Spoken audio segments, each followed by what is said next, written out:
Central? Central is one church in many locations, and it's a place where it's okay to not be okay. I'm Nikki.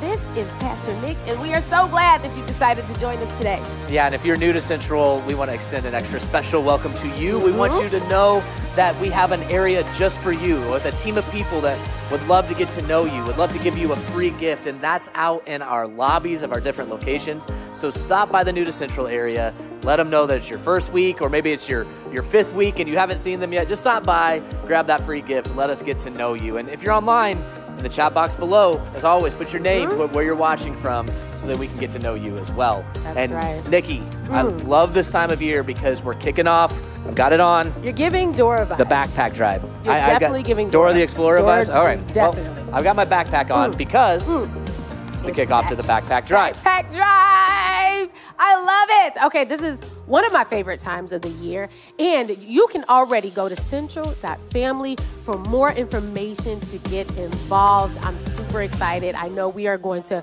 blow our number out of the water this summer, so make sure you get involved. Again, go to central.family for more information. Hey, but in the meantime, let's stand to our feet and let's get ready to worship with our Central family.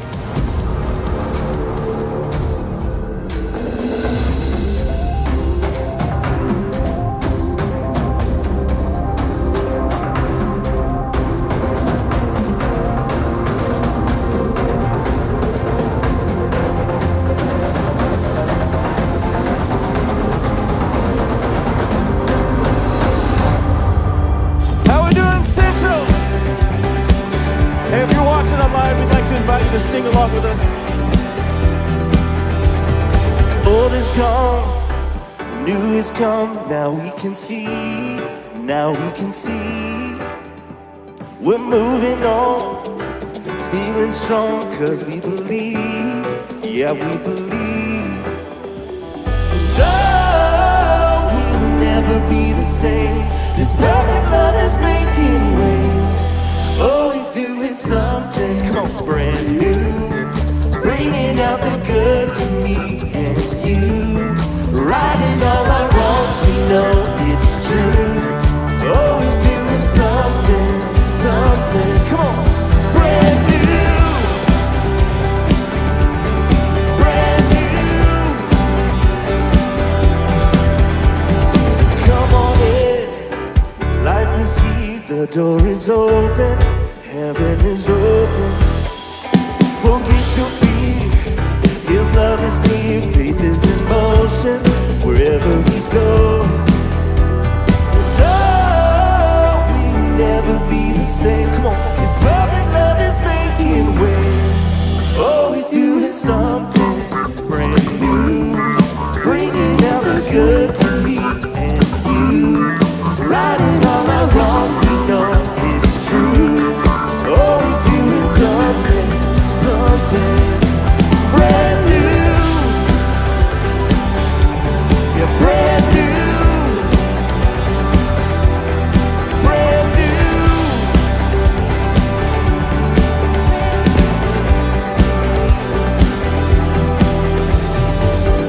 What once was desert now, come on. Rivers are flowing, flowing. What once was barren ground, gardens are growing, growing. What once was desert now, rivers are flowing, flowing. What once was barren ground, gardens are growing, growing. Oh, we'll never be the same. Always doing something brand new, bringing out the good in me and you, righting all our wrongs, we know it's true. Always doing something, something, yeah, always doing something brand new, bringing out the good in me and you, righting all our wrongs, we know it's true. Always doing something, something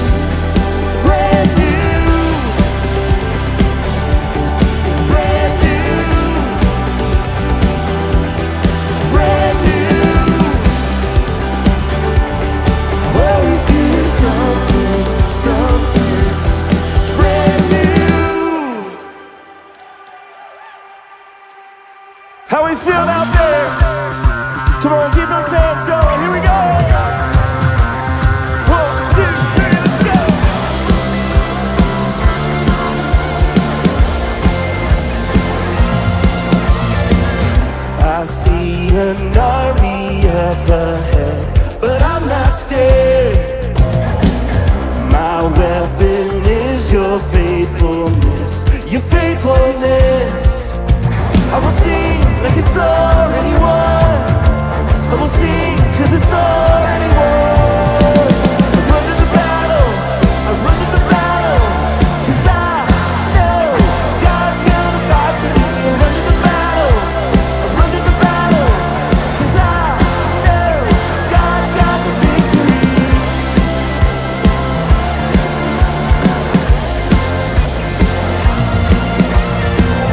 Don't have to fight this fight alone. I'm not alone. My king cannot be overthrown. This I know. I will sing like it's already won. I will sing 'cause it's already won. I run to the battle, I run to the battle, 'cause I know God's gonna fight for me. I run to the battle, I run to the battle, 'cause I know God's got the victory.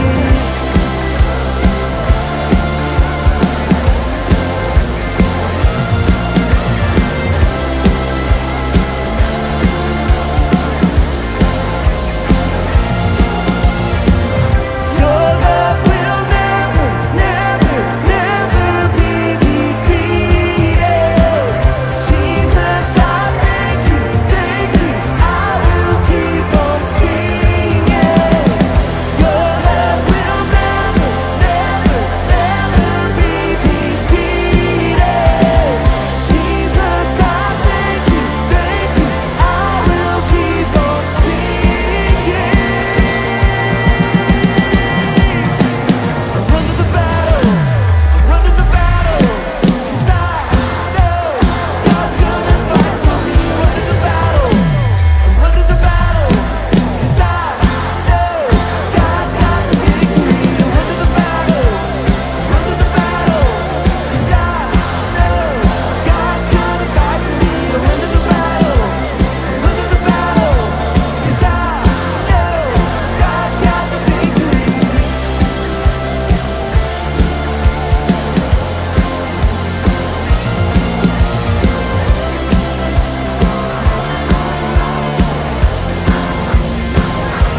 Take it away, boys.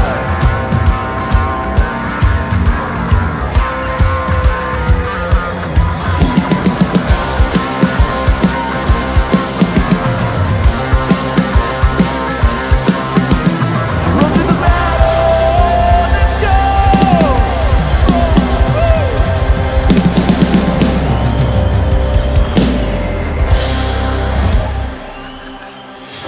Yes, yes, yes. Central, how we doing? Wow. Welcome. If Man. it is your first time here, we are so glad you're here. We just want to meet you. We want to get to know you. So right after the experience is over, go ahead and head out to the lobby. There is a place just for you called New to Central. We have a great team. And they have a special gift just for you. They do. But hey, we are so glad you guys decided to join us here this weekend. Welcome to Central Church, where it's a place where it's okay to not be okay. My name is Trevor, and I serve as one of the pastors here. Pastor Andrea, you're incredible. You've been here for Long time. a very long 18 time. years. A very long time. She's a veteran. Andrea, that song, it gets me excited. It gets me really excited. I want to run to a battle myself right now. It's like going through a brick wall. But Andrea, we just came back from a really fun... The best weeks of summer. The Tell me best about weeks it. of summer. Yeah, we're talking about our summer camps, which were absolutely incredible. Yes. So, amazing stuff. We just wrapped up day camp this past week. And Andrea, I got a little statistic. We had 850 kids between kids camp, youth camp, and day camp attend our summer camps this summer, which is incredible. That is a lot of kids. It's a lot of kids, 250 volunteers, so over 1,000 people were at our summer camp. So give it up big for all the good stuff happening there. It's been great. It's been best. But it's been a lot of fun. You did have a lot of fun. You want to have some fun here? I want to have some more fun. All I right. got some free Central Live merch. Who wants it? I got to know. Hold on. He's got a baseball arm. Get ready.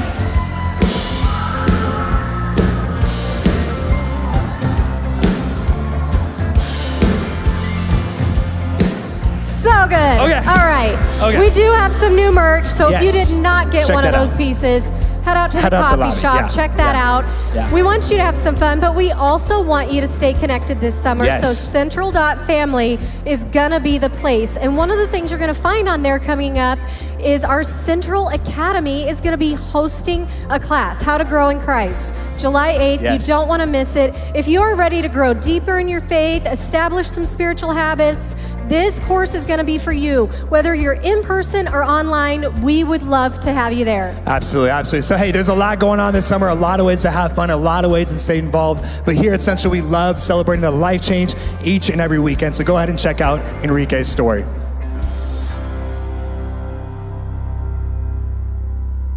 I was left alone in Mexico City, and I was left when I was 12 years old. And I never got what is a family, what is a father figure, what is love. So all that, it gave me a very hard, tough life. I never felt full. I always was empty.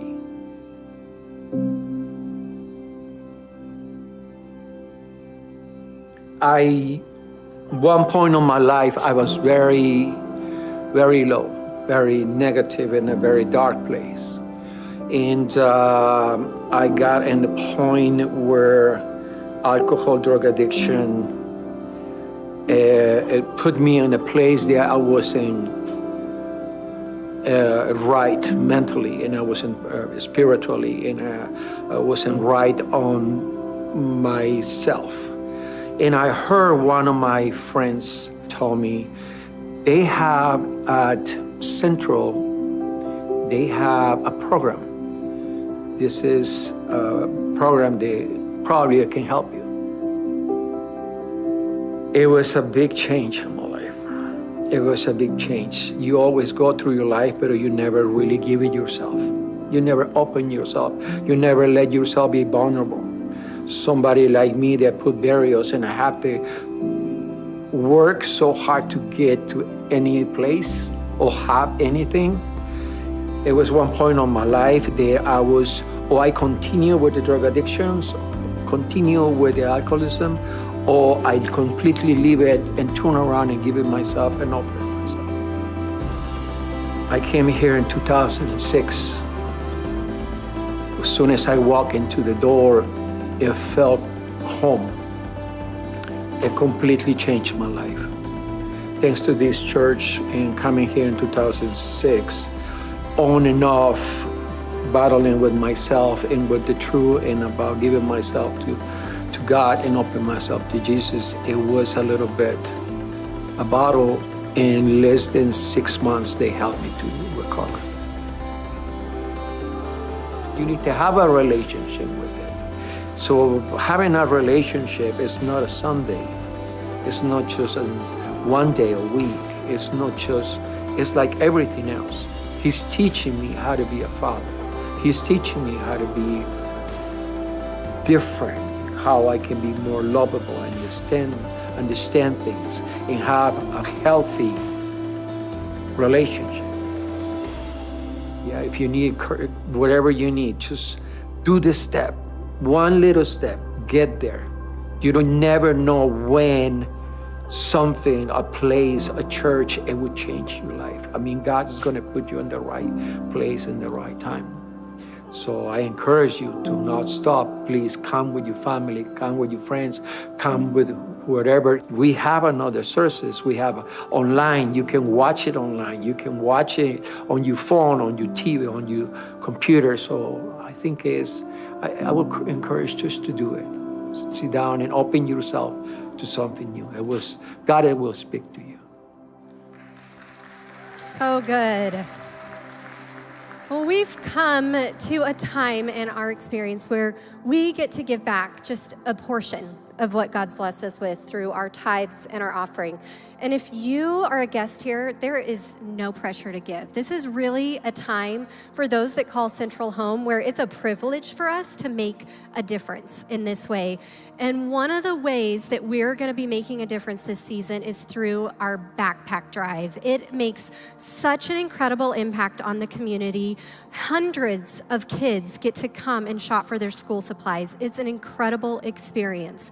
And if you want to get involved with that or our backpack drive, go ahead and go to central.family or head out to the lobby to see how you can get involved. But I just want to thank you in advance for the impact that you're making in lives. Let's go ahead and take this time to pray. God, thank you for this time. Thank you for this place. Thank you for the message that is about to make an impact on our lives, and just it's going to be a message of hope that I know so many of us need to hear. God, I also just thank you for those who are going forward and making a difference with their tithes and their offerings. I pray for the difference it's going to make, for the impact that it's going to make. And God, we are just so blessed and privileged by how we get to serve you. It's in your name that we pray. Amen.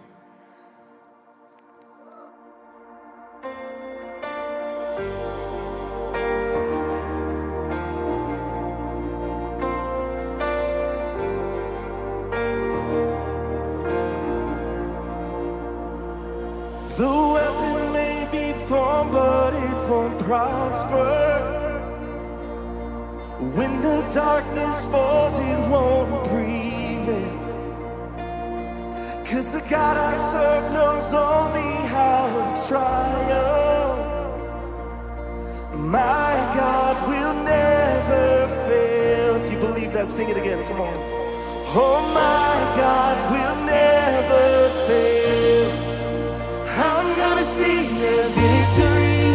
I'm gonna see a victory. For the battle belongs to you, Lord.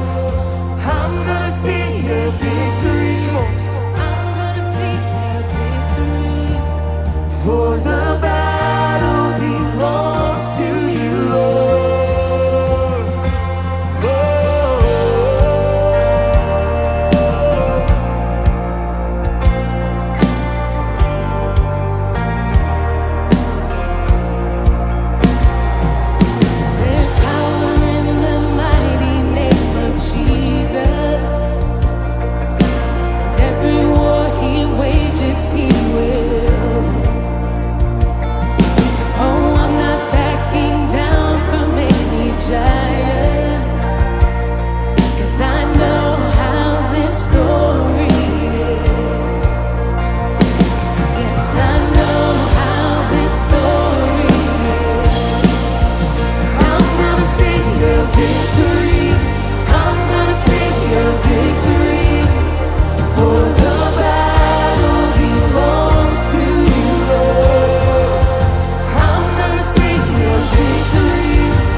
Romans 8:28 says, for we know that in all things, God is working all things for good of those who love him. I believe God's going to take your story and he's going to turn it into a story of good. Let's declare this today. Come on.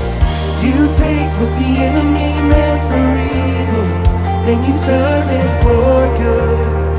You turn it for good. Sing it again. You take what the enemy meant for evil and you turn it for good. You turn it for good.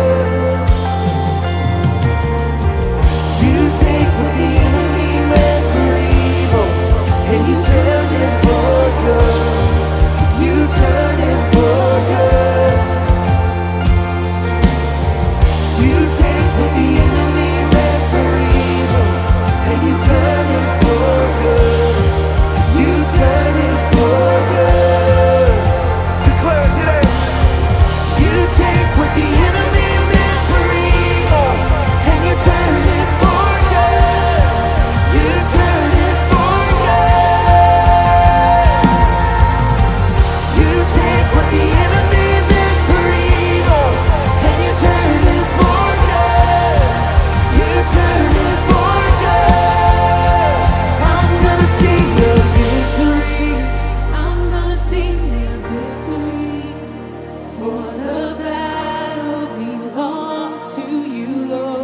declare it. I'm gonna see a victory. I'm gonna see a victory. For the battle belongs to you, Lord. I'm gonna see a victory. I'm gonna see a victory. For the battle belongs to you, Lord. I'm gonna see a victory. I'm gonna see a victory. For the battle belongs to you, Lord. You take what the enemy meant for evil, and you turn it for good. You turn it for good. You take what the enemy meant for evil, and you turn it for good. You turn it for good.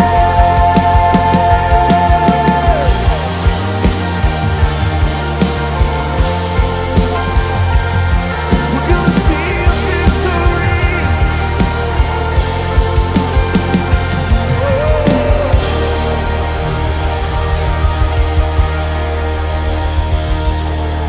Just your voices, Central Family. Will you sing that chorus together one more time? And I'm gonna see a victory. I'm gonna see a victory. For the battle belongs to you, Lord. And I'm gonna see a victory. I'm gonna see a victory. For the battle belongs to you, Lord. Anybody believe that in this room today?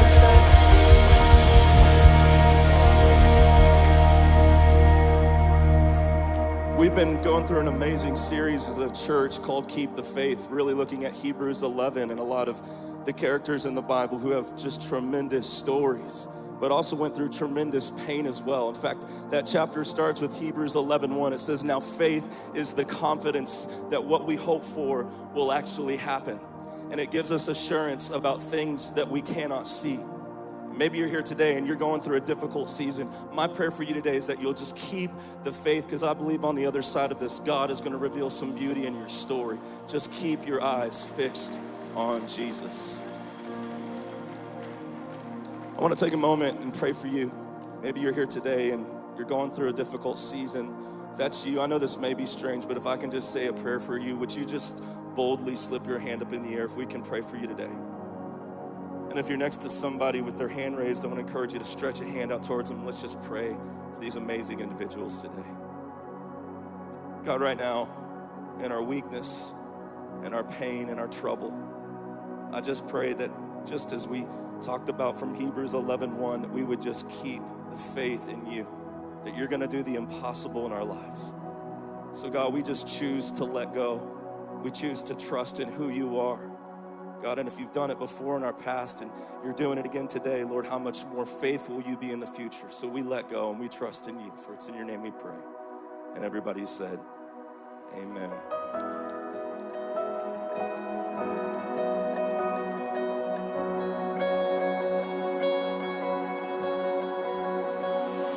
You can do no wrong, for you are holy.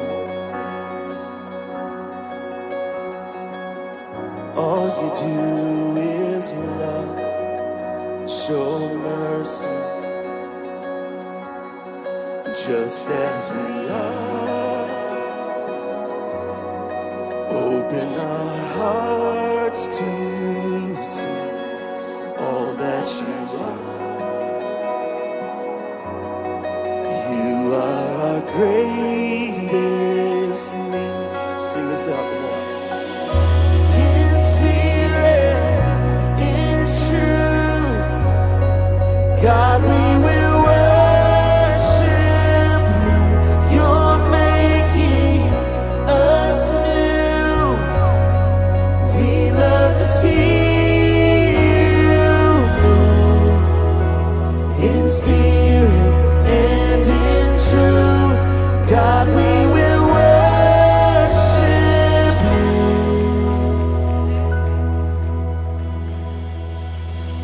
There's none more kind, close to the lonely. So why would I hide? You already know me, just as we are. Open our hearts to receive all that you are. You are our greatest need. We sing, come on. In spirit, in truth, God, we will worship you. You're making us new. We love to see you. In spirit and in truth, God, we will worship you.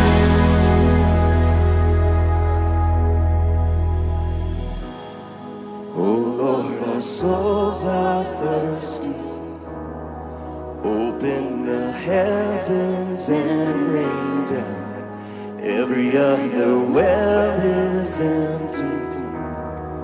Come, living water, fill us.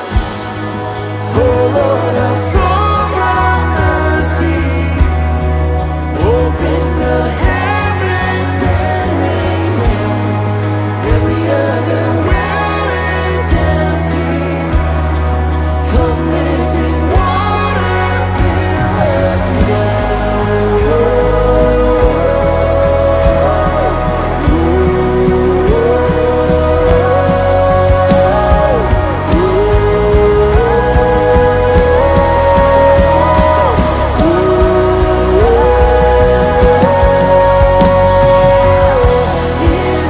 spirit, in truth. God, we will worship you. You're making us new. We love to see you move in spirit, in truth. God, we will worship you. You're making us new. We love to see you in spirit and in truth. God, we will worship you.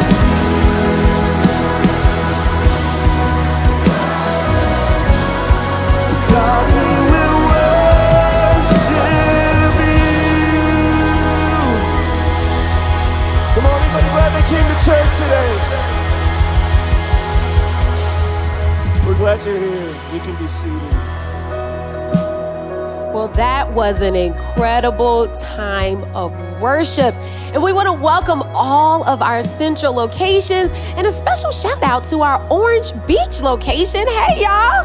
We also want to welcome all those who are watching online, joining us from all over the world. Thank you guys so much for joining us and for worshiping with us. Yeah, and to the men and women joining us in prison facilities around the country through our partnership with God Behind Bars. We're so thankful that you're a part of the Central family as well. We're at that time of the experience where we're going to welcome up Pastor Judd because we're in this awesome Keeping the Faith series. So let's welcome him to the stage now as he brings us a message of hope. Good to see you guys today. Thank you so much for being here with us.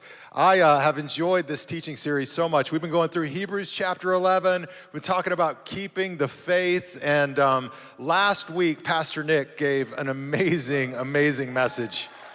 Man, can I just tell you something? He's really good. And that's really good for our church. And this last week, I was just celebrating like what an amazing communicator Pastor Nick is and just the way God's hand is on him. And what an incredible message. I've thought about it all week. One of the points he made last week that I've been thinking about is this, that we're all growing older, right? You can just grow old, but that doesn't necessarily mean you're growing up. And I've been thinking all week about how, Pastor Judd, come on. You are getting old, but are you still growing up? And there's always room to grow, right? There's always room to grow. So we've been in this teaching series talking about the power of faith and how it can help us grow up in so many ways in our lives. Now, some of you, you're super organized. You're very organized, and you have this great sense of direction in your life. I like to consider myself somewhat organized. Like, I handle details well. I get down into the nitty-gritty when I need to. I stay on top of things. I'm usually early to meetings. People, when they text me, I usually respond as fast as I can back to them. I like to feel like but somehow that doesn't translate to directions in my life. When it comes to directions, I'm broken. Like, I am directionally challenged. I mean, it's so bad that if I go somewhere once, I'm the guy that thinks I know how to get there again without using my phone. I got it, I can do it. I will always, 100% of the time, get lost. I did a lot of drugs before I came to faith in Jesus. And I just think maybe somewhere in there, the internal compass got fried. Anybody feel me here? Like something, I did a lot of stuff. I'm only here by the grace of God. Like when I look back, I'm like, I don't know what happened, but my wife has a great sense of direction. Like, she knows, you go right, you go left, which is very annoying. And creates for some interesting marital dynamics because I don't like asking for directions, right? I got this. But I mean, we've just come to this place. I was pulling up to a stoplight, or a red light recently, and when I could see it in the distance, but I wasn't there yet. I said to my wife, Lori, I said, everything in me wants to go right at this light. Therefore, I should go left. Am I correct? And she goes, you're learning after all these years.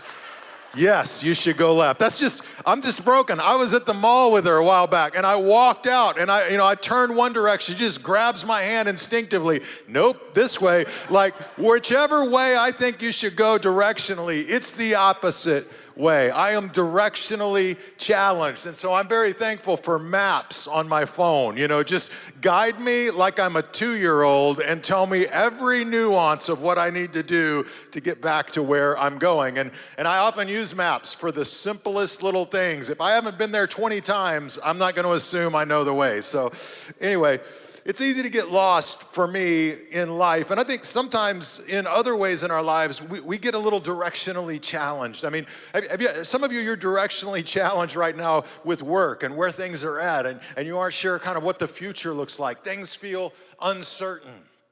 Maybe you feel a little directionally challenged with a dream that God has put in your life. He gave you a calling or something you wanted to pursue. Maybe there was something you always wanted to do. Maybe there was a business that you wanted to start or a ministry that you wanted to begin, helping other people. You had a passion. You felt like God put something clearly on your heart and mind, but you're just a little kind of directionally challenged right now about like what to do with that and where to go with it. And you just sort of feel a little bit lost. Maybe in a relationship, you feel a little bit lost. Maybe you're in a marriage and it's not the marriage you thought it would be, and everything's not going the way you thought it would be going. Or maybe you're single and you thought by now you would be in a marriage. Or maybe you've been in a marriage and you're not in a marriage and you're happier than you've ever been in your life. I don't know. I'm just saying, it's easy for all of us, myself included, to find ourselves in seasons where we aren't sure which way to go. Right, where we aren't sure what the next step is. I'm confident somebody at church today came to church praying that God would give them direction because they feel a little lost in the season they're in right now. They kind of feel like they're at a stop sign and they aren't sure if they should go right or go left or go forward. And we've all been there in our lives. And so I want to talk to you today about the power of faith to help us when we aren't exactly sure about what to do next, about the power of faith to give us guidance when we aren't exactly sure what's coming next. And so we're going to look at a character in Hebrews chapter 11 named Abraham. And Abraham was amazing because he followed God even though he had no idea where he was going. Anybody feel like that right now? You're like, I don't know. How you doing? People are like, I don't, you tell me. I used to have a friend, he said that all the time. I said, how you doing? He'd say, you tell me. I'm like, well, I asked you the question. And he's like, well, you're the pastor. I'm like, that does not give me a magic wand, man. I don't know how you're doing. He's like, but he's just walking around like, I don't know how I'm doing, man. You tell me, how am I doing? I think we all understand that emotion and that feeling in our lives. But we're going to dig into the story of Abraham. We're going to get some encouragement and some inspiration. But one of the big ideas from Abraham's life is this: who you're following is more important than where you're currently at. Who you're following is more important than where you're currently at. In other words, you may not have clarity about a lot of things in your life, but there is only one thing that you need to get clarity on in your life to be able to continue to move forward, and that is, who are you going to follow? And if you're going to follow God in faith and trust Him and follow His principles and His ways, that is going to position you. God will lead you the rest of the way. So here's what we see. Hebrews chapter 11, beginning in verse 8. We'll bring it up here on the screen. This is from the Bible. When we get to the red word, I'll be reading it. Just say it loud with me when we get there. It says, it was by faith that Abraham obeyed when God called him to leave home and go to another land that God would give him as his inheritance. He went without what? Without knowing where he was going. Now I want you to notice it. He went without knowing where he was going. That's kind of a crazy sentence, right? Like Genesis chapter 12 tells us, first book of the Bible, God comes to Abraham and he says, leave your home, your family, like your extended family, leave your home, your family, and go to the land that I will show you. Not the land that he did show him, the land I will show you. Now, Abraham's considered the father of faith. He was the father of the Jewish nation. He was living in Ur of the Chaldeans when God came to him. Some scholars think maybe at this point in his life he worshiped multiple gods, like he could have been in that place in his life as he was journeying it out. He was very wealthy. He had money. He had, extended family. He had employees. He had resources. And God comes to him and goes, hey, listen, leave everything and basically follow me, and I'm going to show you where you're going along the way. Some of you are like, that's my story. That's how I feel every day. That's where Abraham was. And in some ways, that's just the walk of faith. God's saying, don't trust what you think the destination is in the temporal realm. Don't trust what you think, the end game is here with your work or with your career. Trust me over all that and let me guide you. And you are on a need-to-know basis with your Creator, as am I. We're on a need-to-know basis. That's why it's called faith. Right? Faith is trusting and believing, even though there's uncertainty, even though I don't have all the answers, even though I don't always know what's coming at me. So who you follow is more important than where you're currently at. So here's a few thoughts from Abraham's life. The first is this: to follow God in uncertainty. To follow God in uncertainty. Now, Hebrews 11 told us that when God called Abraham, that he obeyed and went. And in the literal language, the implication is this: it's like God was commanding Abraham, and Abraham obeyed immediately. Like as God was finishing up, he was lacing up his shoes. He didn't hesitate. He did what God told him to do, and he stepped out in faith, and he began to go on that journey, even though he had no idea where he was going. Let me just say a word to some of you today. If you're here today and life feels confusing, it's okay. If you're here today and you aren't sure about where things are going in your life or where things are headed, it's okay. If you're here and you got no idea about ultimately kind of where you're going in the next step in your life, it's okay. If you're here and you don't know what's going to happen financially and what's going to happen relationally in your life, it's okay. Abraham didn't know. He didn't know. None of us have a crystal ball. We walk by faith. And so the most important question you can answer today is to get real about who you're following. and to trust him one day at a time as you follow him. In fact, Abraham's life reveals this, I think, profound principle for my life and for all of our lives. And that is this: until you do the little that God has told you to do, he won't show you the more that you're praying about. Until you do the little that God has told you to do, he won't show you the more that you're praying about. I mean, a lot of us, we want the result before we do the little that God has commanded us to do. You know what I'm saying? Like we often want to take that little step of faith in something God's commanded us to do, but we don't want to do it until we understand the whole big picture. When the reality is, it's that little step of faith that we take before God that's so critical and important, and then he'll reveal the next step as we follow him in our lives. We've got to obey in the little things before we receive the big things. Jesus said this way: you got to be faithful in little before you're faithful in much. So Abraham, amazing person of faith, he's in Hebrews 11 because he obeyed in the little things. God told him to go, he was willing to go, even though he didn't know where he was going.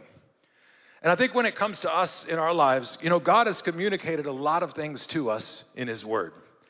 It's easy to get kind of frustrated and get to a place where we're like, I'm just not sure. I'm not clear. I don't know what I'm supposed to do at work. I don't know am I supposed to move? Am I supposed to date this guy? Am I supposed to date this girl? Am I supposed to ask them to marry me? Are we supposed to have kids? And we can get all caught up in all of these kind of non-revealed specifics in our lives. And sometimes the best thing that I think we can do in the uncertainty is come back to what God has clearly communicated to us in his word. And say, you know what, I'm gonna follow the simple things that God has clearly communicated to me until he reveals the more complex things that I'm praying about. So, I got a little chart here. You know how I love charts. We'll just bring it up here on the side screen. It's this little slide up. We're gonna bring it over here on the TV, like I said. It just says this: first, obey small. If things are uncertain right now, you're not sure what's going on in your life, just focus on obeying small. Do the 1, 2s, and 3s. Here's what we know God's commanded us. Here's what we know God's taught us in his word. He's taught us that our whole purpose in life is to enjoy him, to love him forever, to love God and to love others. Those are the most important commandments. I know I'm supposed to grow in my love. I know I'm supposed to prioritize my relationship with God above all else. I know that I'm supposed to try and live according to his principles. I want to be a person of my word. I want to tell the truth. I want to let my yes be yes and my no be no. I want to grow more and more into a person of integrity. I want to keep myself sexually pure. I want to be a person that doesn't gossip and talk about other people behind their back. Look, none of us have arrived here, but if you start focusing on obeying in the small things in your life and you really put your attention there, then you get more ready as you move into the big things in your life. For some of us, God hasn't brought our vision or our dream that we have to fruition because we've yet to learn to obey small. Until we obey small, we're not really ready for the next thing that God has for us. We want to obey small, but we also want to believe big. Look, I believe that God can move in my life. I believe that God can still do miracles. I believe that God can heal. I believe that God can restore. I believe he can break addiction. I believe he can help put families back together. I believe he can turn the hearts of parents to their kids and the hearts of kids to their parents. I believe God can do miraculous things. So I want to obey small in the 1, 2s, and 3s, while the thing that I'm praying for, I'm believing about the 4, 5s, and 6s. I'm just going to keep walking in faith until God does those things in my life. Obey small, believe big. And when you're uncertain, when you feel directionally challenged, sometimes in my life it's been really powerful to just bring everything back to the simple thing of, well, what do I know that God has communicated to me through his word? What does it mean to live a faithful life? I'm gonna give myself to that. I'm gonna try to live that out on a faithful basis. And I'm gonna keep praying that God will reveal the 4, 5s, and 6. And I think what we find is that until there is obedience in the revealed area, there often isn't a sense of direction in the unrevealed area. That was a thought. until there is obedience in the revealed area. We may not have clarity about what's next in the unrevealed area. It's the walk of faith. Abraham took it in his life because who you follow is more important than simply where you're currently at. So follow God even in the uncertainty. Here's another thought, and that is to follow God with vision, I saw a few different slides on social media that I thought were pretty funny. All of them relate to getting older. One person says, welcome to your 30s. You are continually stunned to find that 1988 was not 10 years ago. Shocking, right? Okay, let's go to the next one. Am I old or is the supermarket playing great music these days? Come on, man. If you go to the supermarket and you're like, dude, it's an awesome soundtrack. Yeah, you're old. You know how a bike or car starts to squeak as it gets older? I'm pretty sure my bones are starting to do that. Anybody feel that right now? It's like, come on. I'm kicking my leg out all the time. Come on, knee, work. It's easy to start feeling like we're done. It's easy to start feeling like we're aging out. And I don't just mean old people, young people. You know how many teenagers I've talked to who have felt like my time has passed? When I was 17 years old and I first came to faith out of a 3-4 year drug addiction, I felt like my life was already over and it was already too late for me and my time had passed. Now that's, as an adult now, an old man, I look back and I'm like, that's ridiculous. But I promise you, it doesn't matter if it's ridiculous or not, that's how a lot of people feel.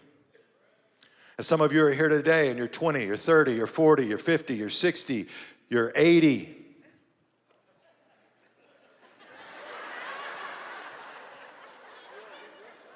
And looking good.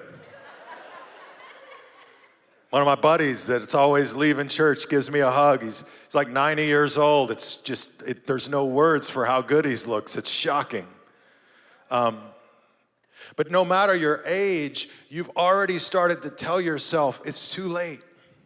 It's too late for your dream. It's too late for what you thought you needed to accomplish in your life. It's too late for your family. It's too late for your kids. It's too late for your future. And Abraham's life is going to challenge us that it is never too late. Look at this. Hebrews chapter 11, beginning in verse 11 says this. It was by faith that Sarah, that was Abraham's wife, it was by faith that Sarah was able to have a child, though she was barren and was too old.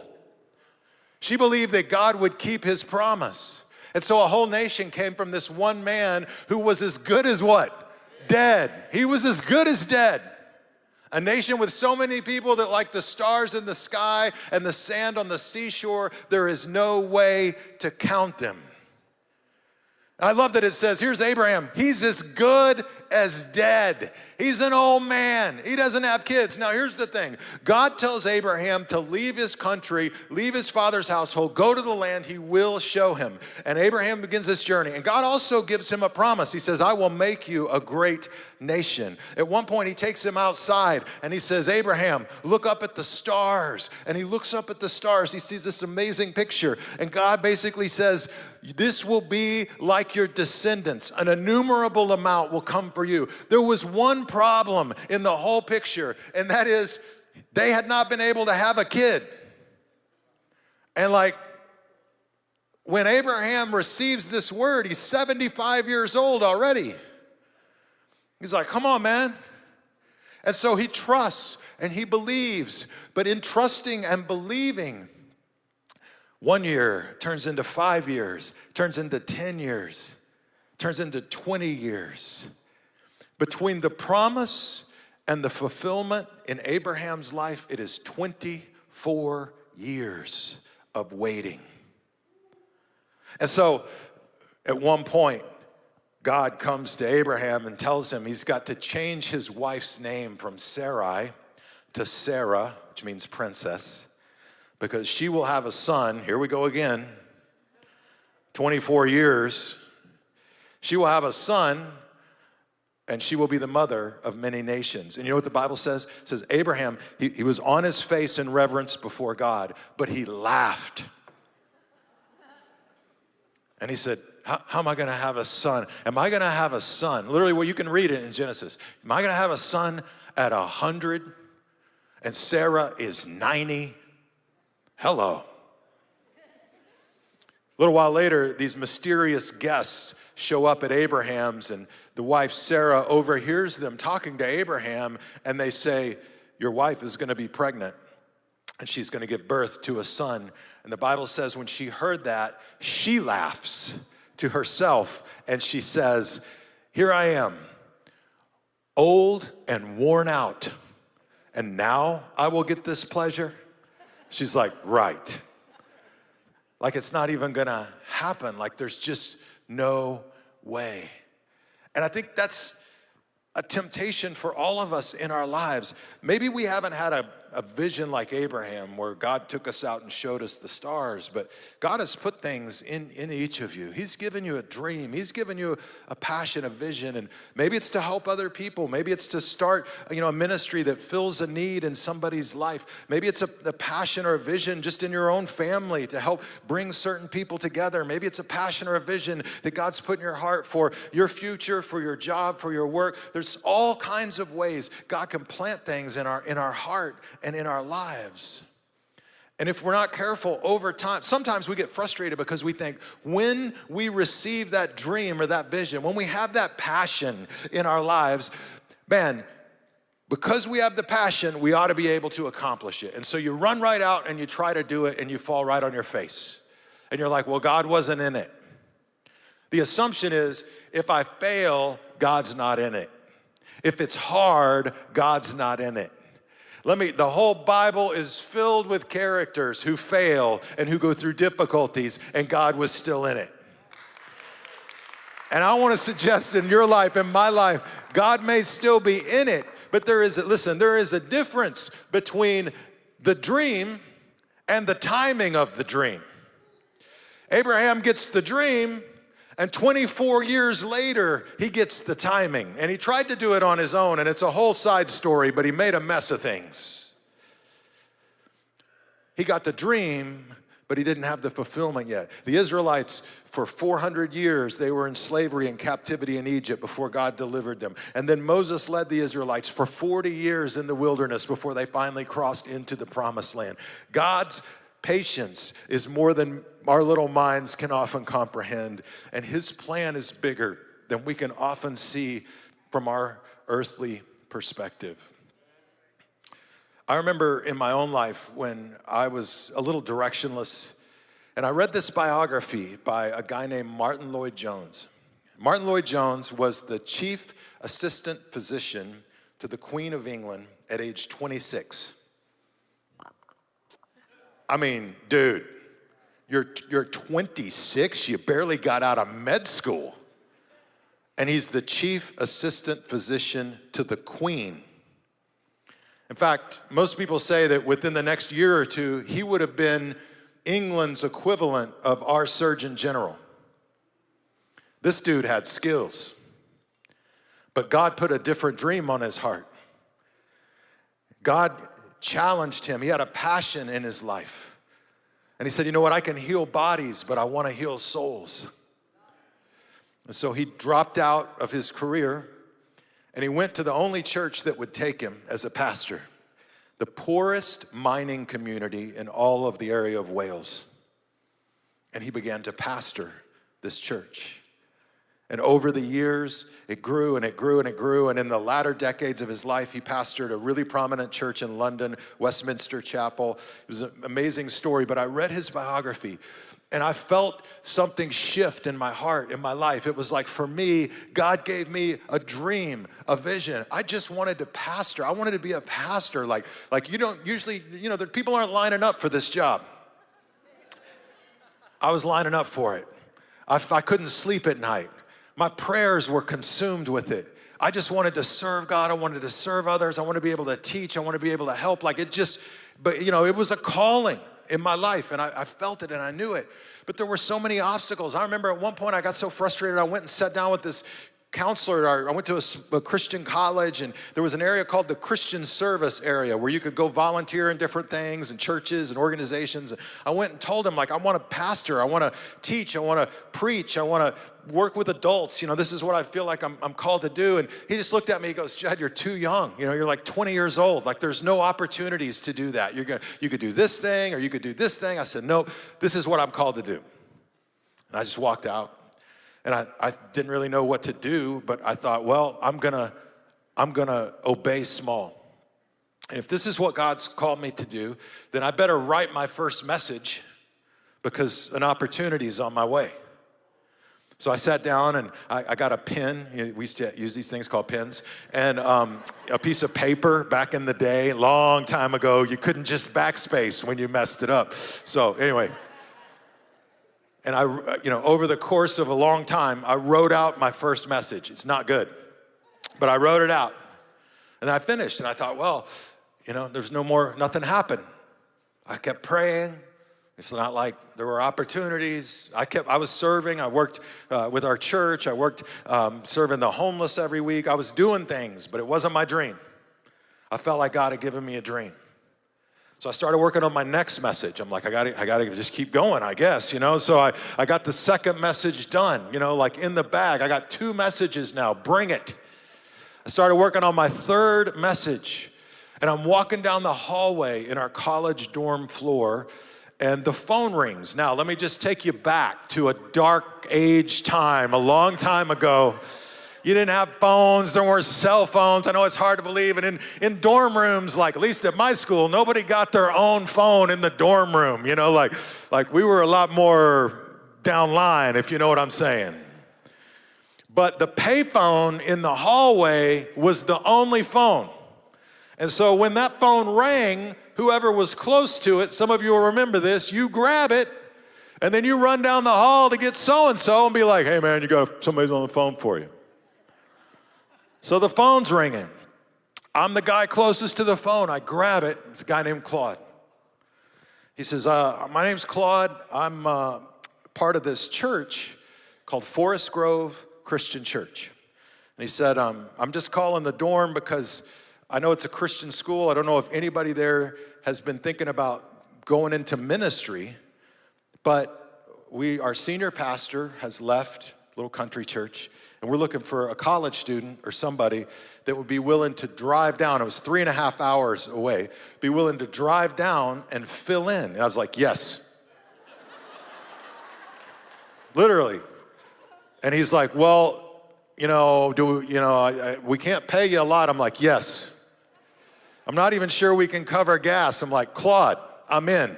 Give me the address. Tell me when you need me to be there. I wrote it all down. And I went out, drove 3.5 hours, preached. Everybody there was over 60 years old. Little farm community. There's nothing in this community. There's not a store. There's not a gas station. There's literally a church and farms around it.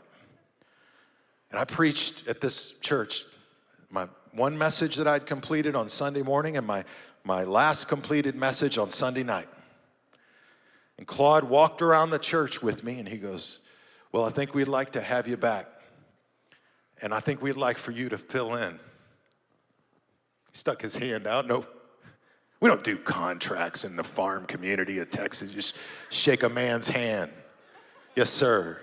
What time you want me back? He said, next weekend, come in, we'll do the same thing. And I remember driving back to college, because I had all college work, all these things going on.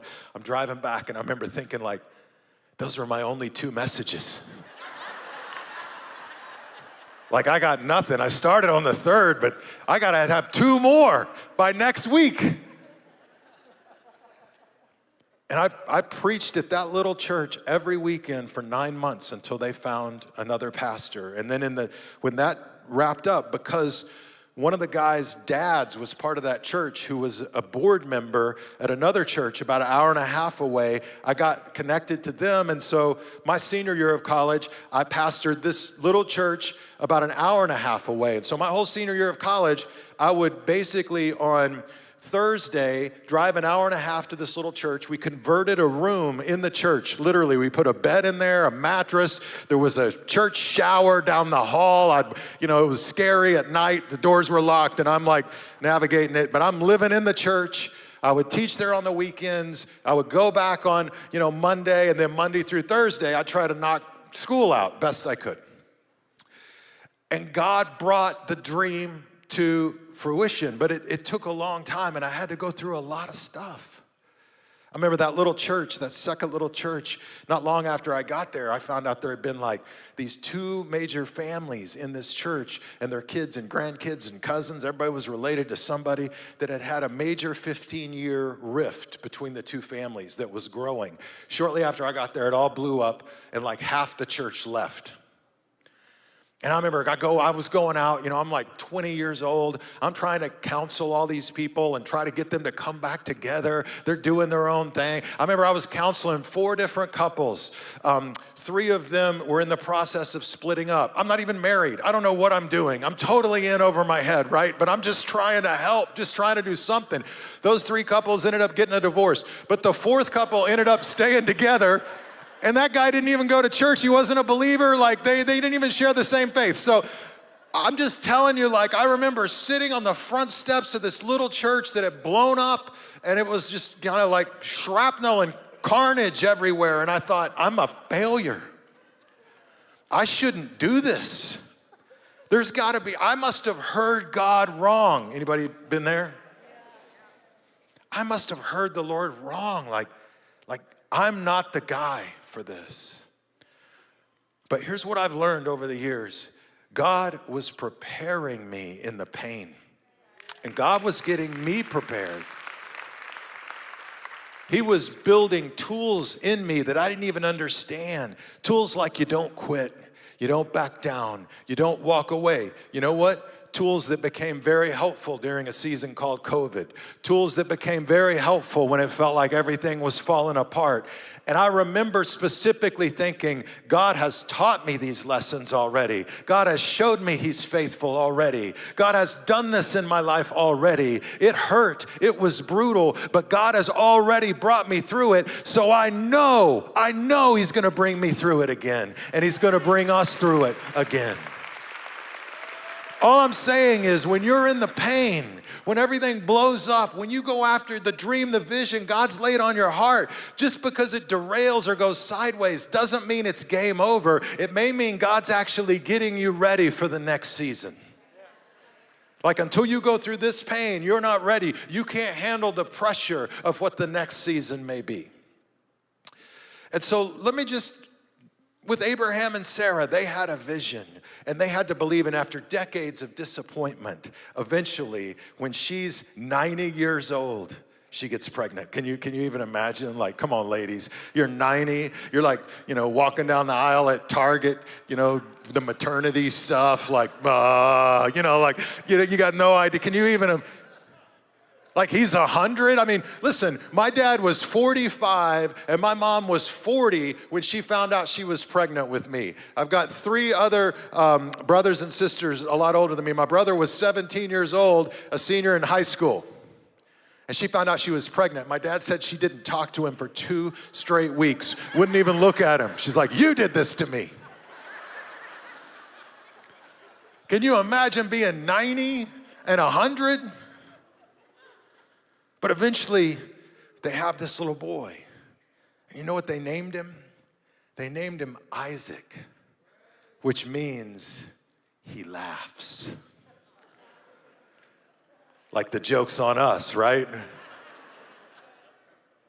And I think it was the laughter of disbelief that then became the laughter of awe and delight that God could be faithful with His promises, could bring the dream to fruition.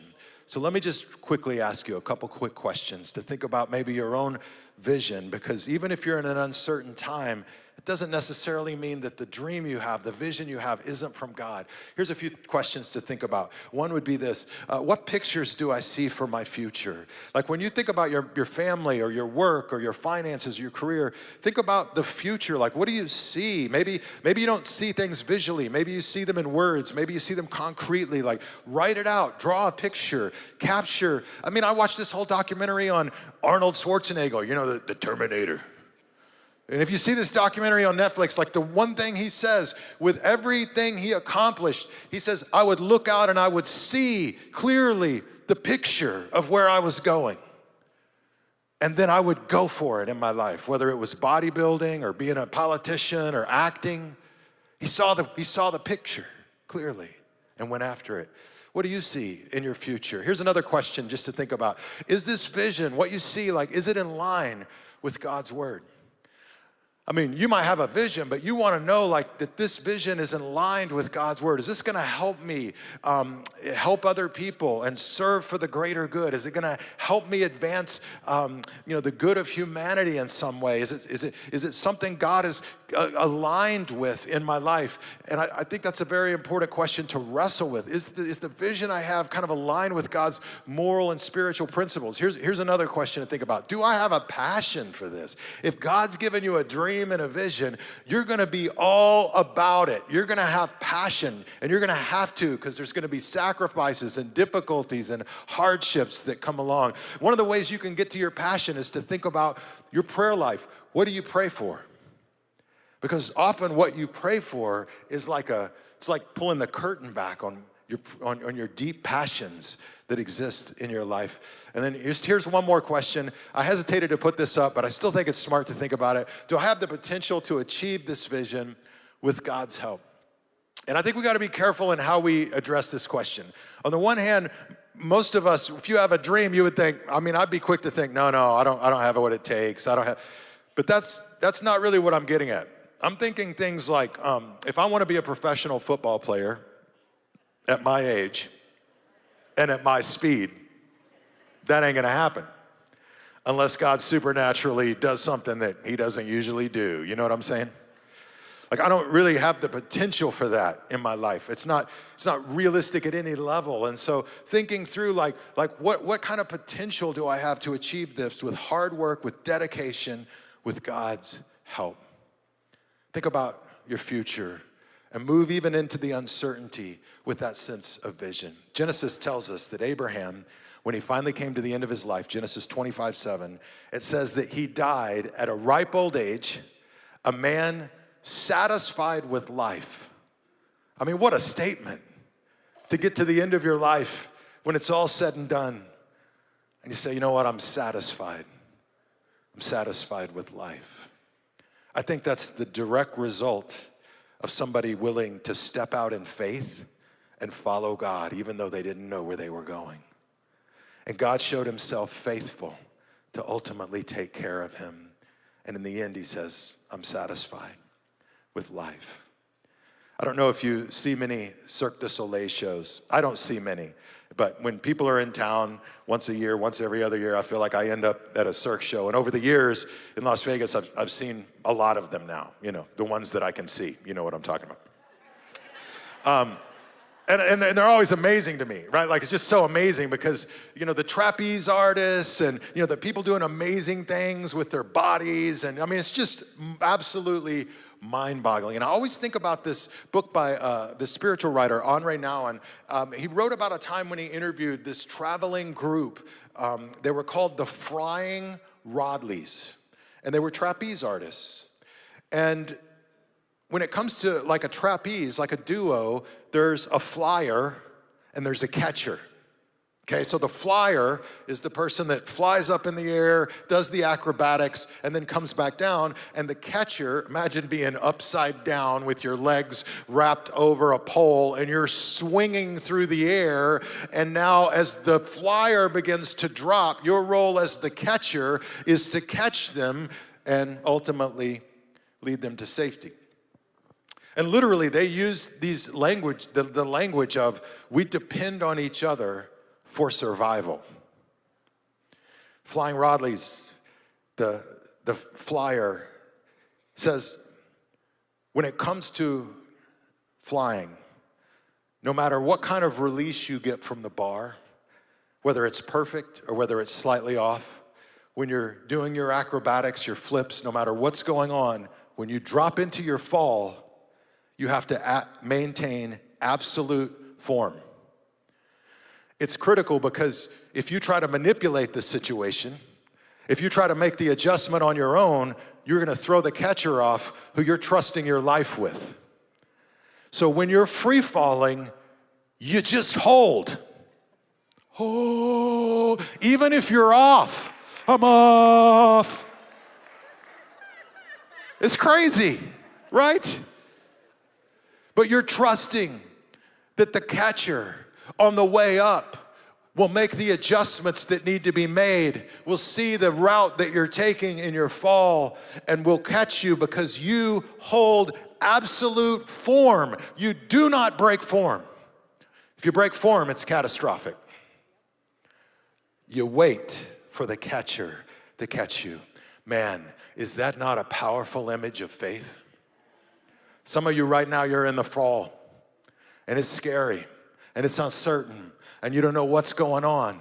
But what do you do when you're falling? You just keep faith. You wait for the catcher to catch you. You trust that he has caught you every time before, and he will catch you again in the future, and he will catch you again now.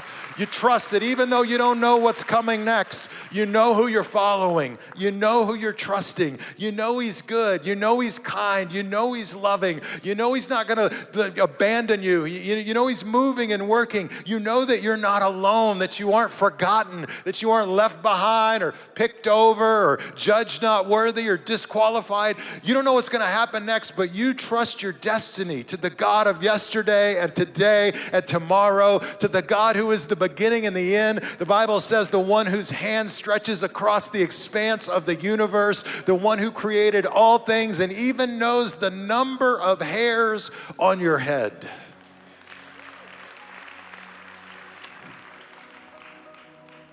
He doesn't abuse his kids. He doesn't abandon his kids. He doesn't let his kids go without his care and his love. He's got you. He's got your job. He's got your future. He's got your family. He's got the whole world in his hands. And so even if you don't know where you're going right now, keep your form. Keep your form. Trust that the catcher will catch you. Even if you went after the dream and life beat you up, and you aren't sure what to do now, keep trusting the catcher to catch you. And in that uncertainty, just focus on what you need to